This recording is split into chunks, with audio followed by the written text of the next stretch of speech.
We had a client that we worked with, and she was really struggling with profitability. She kept raising tuition. She actually did 3 tuition increases within a 15-month cycle, and she still could not catch up.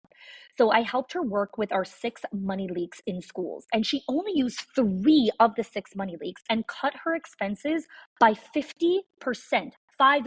She did not fire anyone. She did not slash any of her programs, and she did not work more hours. Again, the 6 money leaks are not hacks or spreadsheets. These are patterns. They are small decisions that feel so normal that your school does, but they quietly drain your school's profit. So if you've ever wondered why you're working so hard, but still not seeing the return, this is your first step to clarity. Click the link in the show notes and find out what it's actually costing you. Hey there, and welcome back to another episode of the Schools of Excellence podcast. So today's episode is definitely one of my favorites from a topic perspective. It's how to become a better decision maker. One of the things that I often talk about with the leaders that we coach inside of our CEO Legacy group, our Owners HQ program, and our Directors Inner Circle is I talk about the meta skill for leaders, for school leaders, this meta skill for them to really practice, hone in, and really get really good at is decision making. Because as a leader, that is one of the things you're doing constantly, right? And so decision making is, when you think about the ways to become a better decision maker, there's so many ways to look at this. I'm going to share with you a couple of different angles. The way that you pose a question or a problem plays a major role in how you're going to respond or how you're going to perceive your chances of success in this particular problem, right? So when we think of decision making, we are making decisions about problems, challenges, obstacles that are coming our way, okay? And so the way that we pose the problem makes a big impact on how we make the decision. For example, you have two surgeons, okay? One surgeon tells his patient, listen, this surgery, super safe. 90% of people who undergo this surgery survive. Okay, 90% of the people who go through this survive. Then you have another surgeon who comes to his patient, same surgery that he needs to undergo, and he tells him, listen, this surgery is super safe. 10% of people who undergo this procedure die. Okay, I'll say that again. 10% of the people who undergo this procedure die. Now, the statistics are the same. 90% of people who undergo the procedure live, or 10% of the people who undergo this surgery die. So the facts are the same. But the research shows that people who hear 10% of people will die perceive that the risk of this surgery are much greater. Why? Because when you're faced with a decision, frame the issue differently. Okay? When you look at it from more of a positive perspective, it's going to shape the way you make the decision. So one of the strategies to become a better decision maker is take a minute to think about whether there could be a slight change in the wording and how you're perceiving the problem that you're about to make a decision on. And that might really help you make a better decision. Okay, that's one tip.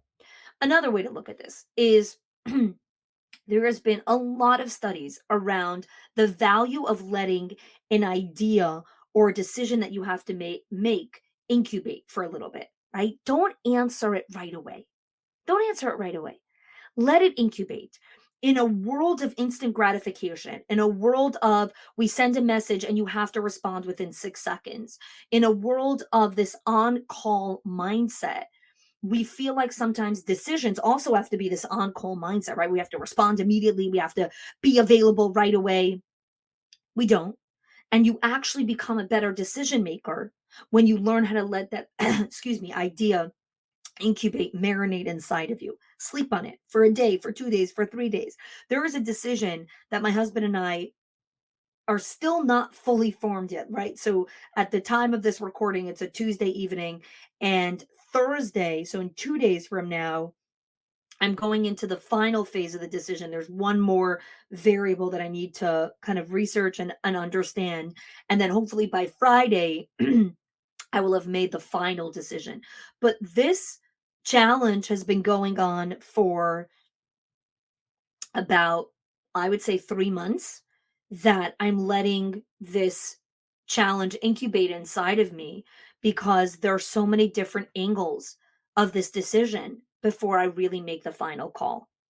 And the reason why so many people don't let ideas incubate is because the anxiety and the uncertainty of not making the decision is killing them. And one of the ways to become a better decision maker is learn how to sit in uncertainty, learn how to sit in the discomfort, learn how to feel your way into those emotions and don't numb them. We numb emotions in a lot of different ways. Some people listen to this and like, no, I don't numb my emotions. Numbing is not just alcohol, drugs, smoking. Numbing is overworking, distraction, binge watching, shopping, right? There's so many different ways of numbing the emotions that we feel around big decisions we have to make. And so, besides for letting an idea incubate, learning how to sit in the discomfort of not making the decision instantly will actually make you a wiser decision maker. Okay. You will become someone that can actually trust their own wise counsel.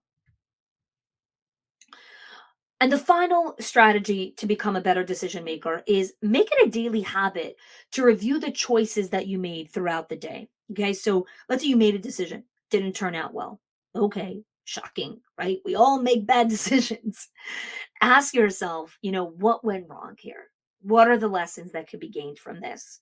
Because when we take the time to close that feedback loop, we're going to be met with a similar, issue again. It's not like you make a decision and it's a one and done and like, oh, we're never going to cross that bridge again. Really? Every single decision, whether you're making decisions about your children, your children's education, your children's future, social skills, social dynamics, house boundaries, values in the home. You're making decisions in your marriage and your relationships with parents, with clients, with staff members, with your boss. Ladies and gentlemen, there are so many decisions we have to make all the time. And sometimes we make this really hard decision. We're like, cross that bridge, hope I never have to do that again. You might have to. And so taking the time to document your process of how you made this decision, how you went about it, who were the people that you reached out to, which brings me to, one more point in decision making is seeking wise counsel. Making a decision, excuse me, in your own echo chamber is probably one of the worst things you could do when you're making a decision. Now, I'm not talking about a decision of what to eat for lunch or if you should have, a latte or a frappuccino. Those are decisions you can make on your own. I'm talking about big decisions that truly impact long term your quality of life, where you're headed, your financial, your health, your wellness, your mental health, your emotional well being, your marriage, your children. Like, there are big decisions that we need to make in our lives. And sometimes we get ashamed that we have to make this decision, or we feel ashamed that, like, I should know the answer. Leaning into the vulnerability to seek wise counsel will make you a better decision maker. Again, you know, going back to the example that my husband and I are going through right now, where we're making this big decision, um, we seeked counsel from a number of different people. That was a very strategic choice. We spoke to two of our friends, um, who each gave us a very different perspective, which was very, very insightful.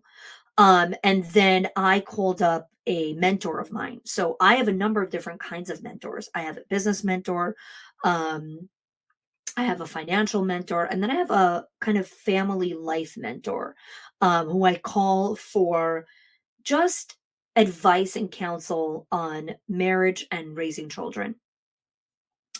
She's a big family of her own, and I really trust the way that she asks me difficult questions to lean into why I'm leaning towards this decision or why I'm leaning towards that decision. Again, when you're seeking wise counsel, you're never going to someone to ask them to make the decision for you or tell you what to do. If you're asking for advice from someone and they tell you what to do, run for the hills. right? That's not what you're looking for when you're making a decision.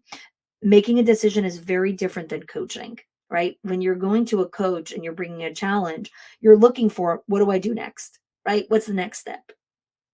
You want to be coached. Decision making, I'm not looking for someone to tell me what to do with my child. I'm the parent, right? This is ultimately, mine and Mayor's decision, but I am seeking wise counsel on what are the filters to make this decision, right? What are some perspectives that I might not have looked at yet? What are some of the angles, and if I do make this decision, what are some of the risks in going in this direction? Um, are there any bridges that I might be burning, that I might be potentially breaking by making this decision? And if so, how do I go about ensuring that I don't burn this bridge, and that I keep the lines of communication open?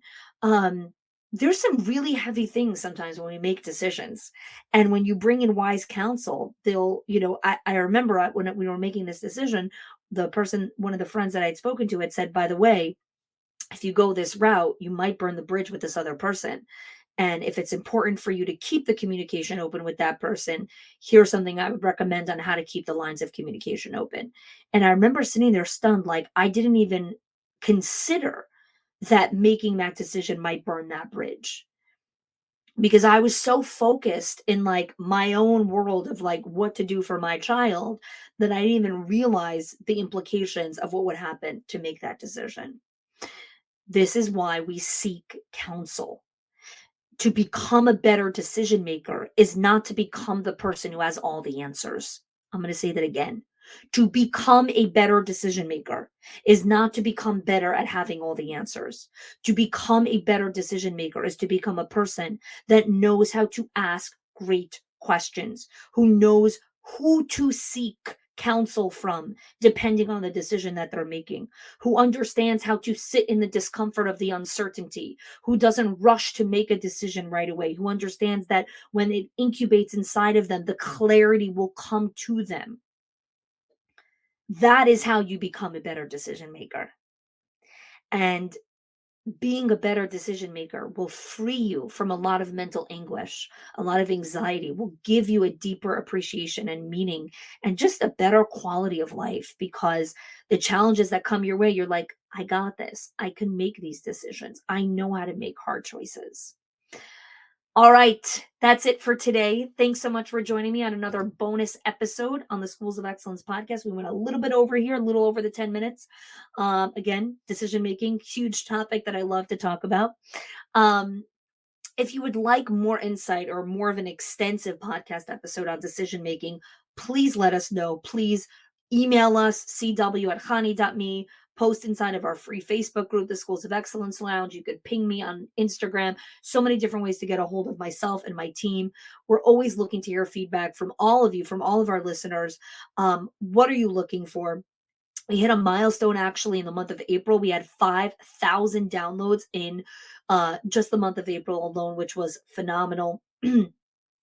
Super, super grateful for everyone that's been listening to the show, continues to listen to the show, continues to support the show. So let us know what content you're looking for so we can continue to provide world-class content for all of you.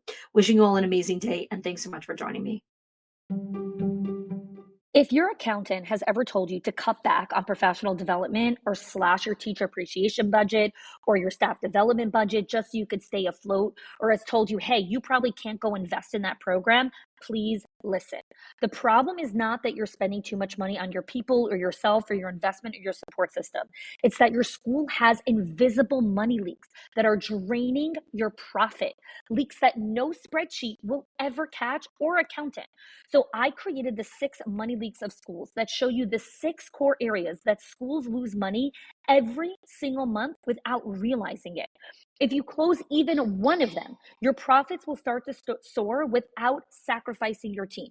Go get it now and stop blaming the things that are actually building your school.